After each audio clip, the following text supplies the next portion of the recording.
நான் வளர்ந்தது நான் சொல்லியிருந்தேன், ஸ்டேஜில் கூட பேசியிருந்தேன். சம்மர் ஹாலிடேஸ் ஆனால் ஊருக்கு போகிறது ரொம்ப பிடிக்கும்.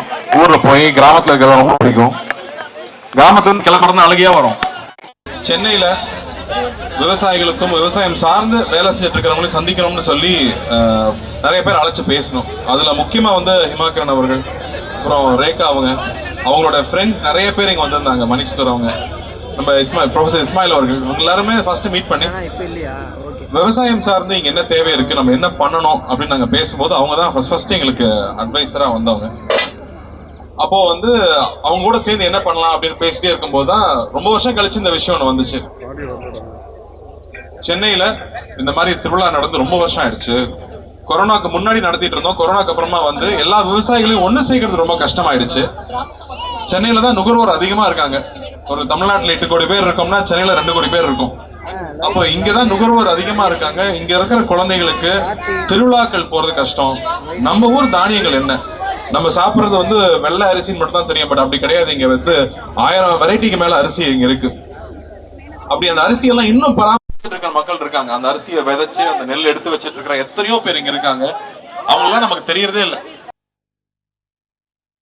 எல்லாரையுமே தமிழ்நாட்டுல வந்து விளைபொருட்கள்ல இருந்து அதை எப்படி வந்து மதிப்பு கூட்டப்பட்ட பொருட்களா மாற்ற முடியும், எத்தனை மாதிரி ப்ராடக்ட்ஸ் பண்ண முடியுமோ அத்தனை ப்ராடக்ட்ஸும் ஆர்கானிக்கா, இயற்கைக்கு துன்புறுத்தாம வந்து துணிகள் எப்படி பண்ண முடியும், உணவை எப்படி பண்ண முடியும், சத்தான உணவை குழந்தைகளுக்கு எப்படி பண்ண முடியும்னு யோசிச்சு பண்ற ஒரு சின்ன கூட்டம் தான் தமிழ்நாட்டில் இருக்கு.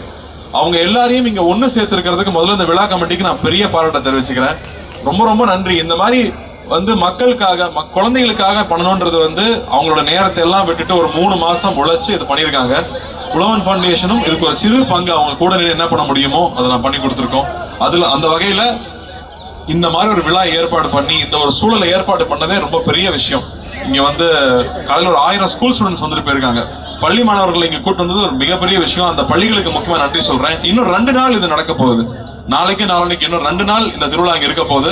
இது ரொம்ப ரேரான விஷயம் தமிழ்நாட்டு சென்னையில நடக்கிறது. ஸோ என்னோட ஃபேமிலியும் நாளைக்கு வருவாங்க, குழந்தைங்களும் வர சொல்லியிருக்கேன். ஏன்னா இது மிஸ் பண்ணவே கூடாது. நாம போய் திருவிழாவுக்கு போய் ஊருக்கு கூட்டிட்டு போய் காமிக்கிறது ரொம்ப அரிதாயிடுச்சு. ஆனா இங்க எல்லாமே உங்க வாசலுக்கு வந்திருக்கு. சென்னையில நடக்குதுங்கும் போது தயவு செஞ்சு இந்த ஆப்பர்ச்சுனிட்டியை பயன்படுத்திக்கோங்க. குழந்தைகளை கூட்டிட்டு வந்து இங்க இருக்கிற ரேக்லா ரேஸ் எல்லாம், ரேக்லா வண்டி எல்லாம் வச்சிருக்காங்க. இதெல்லாம் நான் பார்த்து ரொம்ப வருஷம் ஆச்சு. இங்க ரேக்லா வண்டிகள் இருக்கு. மாடு வெரைட்டி நமக்கு 4-5 தான் இருக்கும். கிட்டத்தட்ட 20 வெரைட்டிக்கு மேல இங்க கொண்டு வந்திருக்காங்க. ஆடுல இருந்து, பறவைகள்ல இருந்து. அதே மாதிரி ரெடிமேட் ஃபுட்டும் இருக்கு. அது இல்லாம பேக்டா வந்து நீங்க வந்து வாங்கக்கூடிய மில்லட்ஸ்ல பண்ண பொருட்கள். அதே மாதிரி நம்ம நாட்டு வெரைட்டி அரிசி இங்க வாங்கிட்டு போகலாம், விதைகள் கிடைக்குது. இப்படி எல்லா ஆப்பர்ச்சுனிட்டியும் ஒரே இடத்துல ஏற்பாடு பண்ணிருக்காங்க. ஸோ தயவு செஞ்சு இதை பார்த்துட்டு இருக்கிறவங்க இன்னும் 2 நாள் இருக்கு, 28, 29 இன்னும் 2 நாள் இருக்கு. வந்து கலந்துக்குங்க. காலையில 10 மணில இருந்து நைட்டு 10 மணி வரைக்கும் இருக்கு. ஸோ இதுக்கு எவ்வளவு அட்வர்டைஸ் பண்ண முடியுமோ பண்ணுங்க. இதை கொண்டு போய் சேர்க்கணும்னு நம்ம மீடியா தோழர்களையும் நான் நண்பர்களையும் கேட்டுக்கிறேன். நன்றி.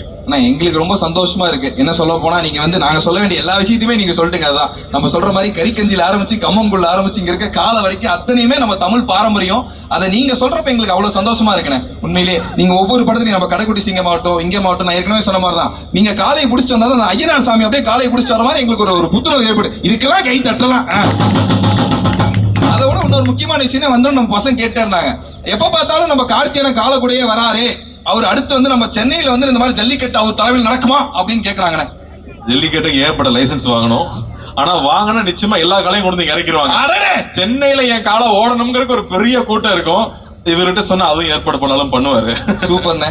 நாங்களும் இது ஒரு ஆசையா தான் நினைக்கிறோம். கண்டிப்பா என்ன அப்படின்னா, ஆக்சுவலா நான் வந்து ஜல்லிக்கட்டுக்கு முன்னாடி பார்த்தது இல்ல. படத்துல நடிக்கிறப்பதான் நாங்க போய் ஆக்சுவலா ஷூட் பண்ணும் போது நான் நின்று பார்த்தேன். அது உண்மையா வேற ஒரு, அது ஒரு பிரமாதமான ஒரு விஷயம். அது ஒரு பிரமாதமான விஷயம். உண்மை. நீங்க பலன் சொன்னப்பதான் எங்களுக்கு ஞாபகம் வந்தது. இந்த கால கூட அங்க சேர்ந்து நீங்க நிக்கிறப்ப எங்களுக்கு கருக்குன்னு ஒரு மாதிரி இருக்கு. அவன பேர் பார்த்தோன்னே அவன் பேர் டோனின்னு எங்களுக்கு சொன்னாங்க. ஆனா உண்மையிலே அது நீங்க வச்ச பேருங்கிறதே எங்களுக்கு இங்க வச்ச மாதிரி தான் இருக்கு. ஆனா அந்த கால கூட சினிமால வைக்கிற பேர் ஒட்டிக்கும், ஒரிஜினல் பேர் மாதிரி இருக்கும். உண்மைதானே. ஆனா அது எப்படின்னு எங்கெல்லாம் பார்க்க சும்மா சொல்லிக்கிட்டு இருக்காங்க, பார்க்கலாம் ரொம்ப கொடூரமான ஒரு மிருகம், பக்கத்துல போயிடாதீங்க அப்படின்னாங்க. குழந்தை மாதிரி தான் வச்சிருக்காங்க. அதனால அது ஒரு டேங்க் அளவுக்கு பவர்ஃபுல். ஆனா வந்து பெண்கள் கிட்ட அது சாந்தமா இருக்கு, குழந்தைங்க கிட்ட சாந்தமா இருக்கு. அது பக்கத்துல ஆள் வரும்போது அந்த ஆள் எந்த நோக்கத்தோட வரான்னு அதனால கணிக்க முடியுது. அதுதான் அங்க ரொம்ப ஆச்சரியமான விஷயம். ஏன்னா அங்க வந்து 15 வயசு 16 வயசு பசங்க எல்லாம் வந்து காலை பிடிக்கிறாங்கன்றாங்க. அது என்னன்னா ஏறு தழுவுதல் தான். வெளிநாடுகள்லாம் ஸ்பெயின் எல்லாம் இருக்குன்னா அது அந்த மாட்டை காயப்படுத்துவாங்க. இங்க கட்டி பிடிக்கிறது தான். கட்டி பிடிச்சி எவ்வளவு நேரம் உன்னால தாங்க முடியுதுங்கிறது. அதை நேர் நின்று பார்க்கும்போது வெளியில டிவியில பாக்குறது வேற, அது நேர்ல நம்ம அங்க கூட நின்று பார்க்கும்போது நம்மளுடைய பண்பாடு இதுதான் நாம அப்படின்னு தெரிஞ்சுக்கிறது இருக்கு இல்லையா, அது ஒரு ரொம்ப உன்னதமான ஒரு ஃபீலிங். அது உண்மையிலேயே நீங்க சொல்றப்ப எங்களுக்கு அதான் இருக்கு. வெளிநாட்டுல கஷ்டப்படுத்திட்டு இருக்காங்கயா, நாங்க தாயா பிள்ளையா இன்னும் ரேஷன் கார்டுல மட்டும் தான் எங்க கால பேரை சேர்க்கல, மத்த அளவு அவ்வளவு அன்பா இருக்கீங்க. அந்த கால கூட நீங்க இருக்கப்ப எங்களுக்கு அவ்வளவு இருக்கணும். உண்மையிலேயே எங்களோட ஆணழகன், எங்களோட தமிழழகன், மெய்யழகன் படம் நீங்க வந்து ரொம்ப சூப்பரான பெரிய ஹிட் ஆகணும். நீங்க இந்த இடத்துக்கு வந்ததுல எங்களுக்கு ரொம்ப பெருமை. தமிழ் எந்த இடத்துல எந்த ஒரு இடத்துல விவசாயிகளுக்கு எந்த ஒரு முன்னேற்றம், உழவன் ஃபவுண்டேஷன் ஆகட்டும், நீங்களாகட்டும் நிறைய நல்ல விஷயங்கள் பண்ணிட்டு இருக்கீங்க. எங்களோட செம்பொழில் 2024 நீங்க வந்ததுல ரொம்ப ரொம்ப சந்தோஷப்படுறோம். ஒரு சின்ன ஆசை, இங்க அங்கெல்லாம் போனா கூட்டம் கூடிரு, ஏன்னா அங்கெல்லாம் நாங்க நிறைய ட்ரை பண்ணலாம் நினைச்சோம். இருந்தாலும் ஒரு குத்து அடிச்சீங்கன்னா எங்க பறையெல்லாம் அப்படியே ரெடியா நின்று இருக்காங்க. கீழே போயிட்டு அப்படியானே ஓகேண்ணே. இன்னொரு விஷயம் நான் சொல்லுங்க, இங்க நிறைய விவசாயிகள் அவங்களுடைய விளைபொருட்களை இங்க கொண்டு வந்திருக்காங்க. வெறும் வந்து ஒரு ப்ராடக்ட் பண்றவங்க மட்டும் இங்க டைரக்டா விவசாயிகளும் அவங்களோட பொருட்களை கொண்டு வந்திருக்காங்க. சோ தயவு செஞ்சு வந்து பாருங்க, பார்த்து அவங்களை என்கரேஜ் பண்ணுங்க அப்படின்னு. உண்மைதான், நம்ம ஆர்கானிக்னு நினைச்சிட்டு நிறைய விஷயத்தை பார்த்துட்டு இருக்கோம் இல்லையா. உண்மையான ஆர்கானிக் இங்கதான் இருக்கு, அது என்னங்கிறத பார்த்து வாங்கிக்கோங்கன்னு சொல்றாங்க. ஏற்கனவே சொல்ற மாதிரி நம்மளோட பாரம்பரிய உணவாகட்டும், நம்மளுடைய பாரம்பரியமே இங்கதான் இருக்கு. தெருக்கூத்துல இருந்து எல்லாமே இந்த 3 நாள் திருவிழாவா நடக்க போகுது. அத்தனை திருவிழாவுமே நம்ம இங்க பார்க்க போறோம். எல்லாருக்கும் வணக்கம். குறிப்பா முதல்ல செம்பொழிலுக்கு வந்து பாரம்பரிய கலைகளை மேடை ஏற்றி அழகு பார்க்கறதுக்கான ஒரு பெரிய மேடை அமைச்சு கொடுத்த செம்பொழில் டீமுக்கு வாழ்த்துக்களையும் பாராட்டுதலையும் தெரியப்படுத்திக் கொள்கிறேன். குறிப்பாக ரேகா, எனக்கு என்ன சொல்கிறது, என்னை மாணவின்னு சொல்கிறதா இல்லை எனக்கு அவங்க குருன்னு சொல்கிறதா அப்படின்னு அவ்வளவு தூரம். குறிப்பாக இங்கே வந்து நம்ம இஸ்மாயில் சார்லாம் வந்திருக்காங்க. பெரிய பெரிய ஆட்கள் இருக்கும்போது இந்த சாமானியனையும் சாமானிய கலைஞர்களையும் கூப்பிட்டு கௌரவப்படுத்தினதுக்கு ரொம்ப வாழ்த்துக்களையும் பாராட்டுதலையும் தெரியப்படுத்திக்கிறேன். குத்தரிசியோட பச்சரிசி, பச்சரிசியோட புழுங்கரிசி, இத விளைவிக்கிற உழவனை பாதுகாக்கிற கூட்டம் ஐயா நாங்க.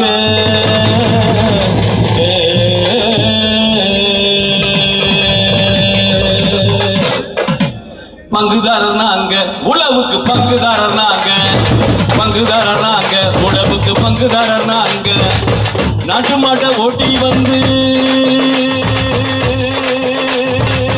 நாட்டு மாட்டை ஓட்டி வந்து நாகரிகம் காக்க வந்த, நாட்டு மாட்டை ஓட்டி வந்து நாகரிகம் காக்க வந்த மண்புழுக்கு உயிர் கொடுத்த உழவர் நாங்க. இந்த செம்போலில் சீராட்டம் தந்தோம் நாங்க, அட தந்தோம் நாங்க, அட தந்தோம் தந்தோம் தந்தோம் தந்தோம் தந்தோம் தந்தோம் தந்தோம் தந்தோம் தந்தோம் நாங்க அப்படின்னு பழமையான ஒன்று தான். உழவன் ஃபவுண்டேஷன் இருக்காங்க, செம்பொழில் இருக்காங்க, ரைட்டு. நீங்கள் வந்து உழவு தொழிலுக்கு மரியாதை செலுத்துறீங்க. ஆனால் கிட்டத்தட்ட 1024 கடைகள் தமிழ்நாட்டில் இருக்குது. நாங்கள் கிட்டத்தட்ட ஒரு 500 கடைகளை பாதுகாத்து கொண்டு வந்திருக்கோம். இந்த மேடையில் வந்து அதை கொண்டு வருவதற்கான பெரிய முயற்சியை செம்பொழில் பண்ணியிருக்காங்க. அவங்களுக்கு என்னுடைய வாழ்த்துக்களையும் பாராட்டுதலையும் தெரியப்படுத்திக் கொள்கிறோம். ஆனால் ஒன்று தான், உழவுக்காக பயன்படுத்தப்பட்ட நாட்டுப்பாட்டு இங்கே இல்லாமல் போச்சு, உழவு பாட்டு இல்லாமல் போச்சு, ஏத்த பாட்டு இல்லாமல் போச்சு, சருகு பாட்டு இல்லாமல் போச்சு, கலைப்பாட்டு இல்லாமல் போச்சு. இதுகளையெல்லாம் சேகரிக்கிற ஒரு விஷயத்த இந்த மாதிரியான செம்பொழிலோ உழவன் ஃபவுண்டேஷன் போன்றவங்களோ அந்த கலைஞர்களை, நாட்டு பாடல்கள் பாடக்கூடிய கலைஞர்களை, களையெடுப்பு பாட்டு பாடுற கலைஞர்களை, அதுக்கப்புறம் வந்து ஒவ்வொரு அரிசிகளை பற்றி பாடக்கூடிய கலைஞர்களை, அவர்களை நம்ம எல்லாரும் கௌரவிக்கணும்னு நான் நினைக்கிறேன். உழவன் அப்படிங்கிறவனுடைய சொல் சாதாரணமானது அல்ல. அவன் ரொம்ப முக்கியமான ஒரு பெரிய பிரச்சனையை இந்த சமூகத்துக்கு தந்துக்கிட்டே இருக்கான். ஏத்த வச்சு பாட்டு போட்ட, ஏத்த வச்சு பாட்டு போட்ட ஏக அட ஏக, கவலை வச்சு தண்ணி அரைச்சு, கவலை வச்சு தண்ணி வச்சு, ஏத்த மட்டும் பாட்டு போட்டு நாத்து பாட்டு நாங்க பாடி, நாத்து பாட்டி நாங்க பாடி, கொழுந்திய செலுத்து வச்சோம், ஆட்டோரமும் போட்டு வச்சோம், மாட்டோரமும் போட்டு வச்சோம், பெரம்ப அடிச்ச வயலு எங்க வயலு. இந்த மண்புழு பத்தி ஆராய்ச்சி பண்றதுல சுல்தான் சார் தான் மிகப்பெரிய ஆளா. சொல்ல வேணாம் நேரம் நாங்க சொல்லுவோம். எல்லாருக்கும் மாலை வணக்கம். அதாவது மண்புழு வந்து ஒரு என்ன சொல்ல, ஒரு ரெப்ரசன்டேட்டிவ் மாதிரி. எப்படி வந்து உழவன் ஃபவுண்டேஷன் ஒரு ரெப்ரசன்டேஷன் ஆஃப் ஃபார்மர்ஸ் இருக்கும், அந்த மாதிரி வந்து மண்புழு வந்து மண்ணுக்கு ஒரு ரெப்ரசன்டேஷன் மாதிரி. மண்புழு இருந்துச்சுன்னா அந்த மண்ணில் கண்டிப்பா உயிரினங்கள் இருக்கும், நல்ல ஆர்கானிக் மேட்டர் இருக்கும், இயற்கை இருக்கும், எல்லாமே இருக்கும்ங்கிற ஒரு சங்கதிக்காக தான் மண்புழு உரம் ஆரம்பிச்சோம். ரொம்ப பெருமையா இருக்கு. உழவன் ஃபவுண்டேஷன் வந்து சிறப்பா பண்றாங்க. அதே மாதிரி செம்பொழி தம்பி வந்து ஹரி வந்து ரொம்ப அருமையா பண்ணிட்டு வர்றாரு. அது கூட சேர்ந்து பல பேர் இருக்காங்க. இங்க இருக்கிறவங்களே நிறைய பேர், ரேகா இருக்காங்க, மண்வாசனர், மேனக்கா இருக்கிறாங்க, அதே மாதிரி ஐயா, நிறைய பேர் சேர்ந்து வந்து இது பல ஆண்டுகளா பண்ணிட்டு வரோம். என்ன ஒரு சந்தோஷமா இருக்குன்னா, எனக்கு நல்ல ஞாபகம் இருக்கு, 91 92 வந்து ஆழ்வார் அண்ணாச்சி, நானு, பெர்னாடு எல்லாம் சேர்ந்து ஒரு கூட்டம் ஒன்று போட்டோம். இயற்கை விவசாயம் சொல்லி கொடுக்கறதுக்காக கூட்டம் போட்டோம். 4 பேர் வந்தாங்க. இன்னைக்கு அனௌன்ஸ் பண்ணா நிறைய பேர் வராங்க. அந்த அளவுக்கு வளர்க்கறதுக்கு காரணம் இந்த மாதிரி இருக்கிற யங்ஸ்டர்ஸ் தான். அவங்களெல்லாம் என்னுடைய வாழ்த்துக்கள், செம்பொழிக்கு வாழ்த்துக்கள். தம்பி மூலியமா நிறைய பண்ணிட்டு வரீங்க. உங்களுடைய அந்த கருவட்டி சிங்கத்துல இருந்து இப்போ மெய்யழகன் ஆயிட்டீங்க. மெய்யழகன் வழியாக எங்க நிறைய யங்ஸ்டர்ஸுக்கு வந்து இதை வந்து சொல்லிக் கொடுக்கணும். இன்னும் சிறந்த படங்கள் நீங்க செய்யணும். எனக்கு வந்து இன்னைக்கு வந்து அப்பா வந்திருந்தாருன்னா இன்னும் சிறப்பா நிறைய சொல்லியிருப்பாரு கிராமத்தை பத்தி. அவர் வந்து எனக்கு ரொம்ப நெருங்கிய ஒரு சிவகுமார் அண்ணன். ஸோ அந்த மாதிரி இருக்கும்போது நம்ம எல்லாம் சேர்ந்து இதுக்கு வந்து நிறைய உழைப்போம். இங்கே நிறைய விவசாயிகள் செய்யற விவசாயிகளும் வந்து இருக்கிறாங்க. கண்டிப்பா நீங்க வந்து கொஞ்ச நேரம் அவங்களோட இருந்து ஏதாவது ஒரு பொருளாவது அவங்க கிட்ட இருந்து வாங்கிட்டு நீங்க வீட்டுக்கு போகணும். இதுதான் என்னுடைய வேண்டுகோள். நன்றி, வணக்கம், வாழ்த்துக்கள். ஒரு நன்றி சொல்லணும். அவரோட உதவி எங்களுக்கு ரொம்ப ஊக்குவிப்பு. என்ன கேட்டாலும் வந்து புரிய வைக்க முடியறது இல்ல. அவருக்கு எஃபோர்ட் போட தேவையில்லை. சதீஷ் இருக்காரு, உழவன் ஃபவுண்டேஷன் சார், நானும் அவரும் நிறைய சண்டை போட்டுப்போம். பட் வேலை நடந்துரும், பக்காவா பண்ணி கொடுத்துருவாரு. ஸோ எங்களுக்கு வந்து இவங்க வந்தது, இவங்க சப்போர்ட் வந்து எங்களை மாதிரி இருக்கவங்க வந்து நீங்க வந்து கொஞ்சம் நிறைய சப்போர்ட் பண்ணுங்க. விவசாயத்தையும் உணவு இவங்க எல்லாருமே வந்து நல்லா படிச்சுட்டு நல்ல கம்பெனில வேலை செஞ்சுட்டு இருந்தவங்க. ஆனா இங்க விவசாயிகளுக்கும் விவசாயம் சார்ந்து ஏதாவது பண்ணணுங்கிறதுக்காக அவங்களுடைய சொந்தமா சம்பாரிச்ச பணத்தையும் சேர்ந்து, அவங்க டைமும் சேர்ந்து, எல்லாத்தையும் போட்டு மக்களுக்காக ஒர்க் பண்றவங்க. ஸோ இவங்க யாருன்னு தெரிஞ்சுக்குங்க. அது ரொம்ப ரொம்ப முக்கியம் நினைக்கிறேன். இவங்க இந்த டீமே எல்லாருமே வந்து ரொம்ப இத்தனையோ மாசமா ஒர்க் பண்ணிட்டு இருக்காங்க. ஸோ இவங்க எல்லாரையும் நாம எல்லாருமே என்கரேஜ் பண்ணணும்னு கேட்டுக்கிறேன். தேங்க்யூ. கேட்கணும் ஒரே ஒரு டான்ஸ் எங்க எல்லாருக்காகவும். நீங்க கை தட்டா ஆடிடுவாரு. அப்புறம் என்ன?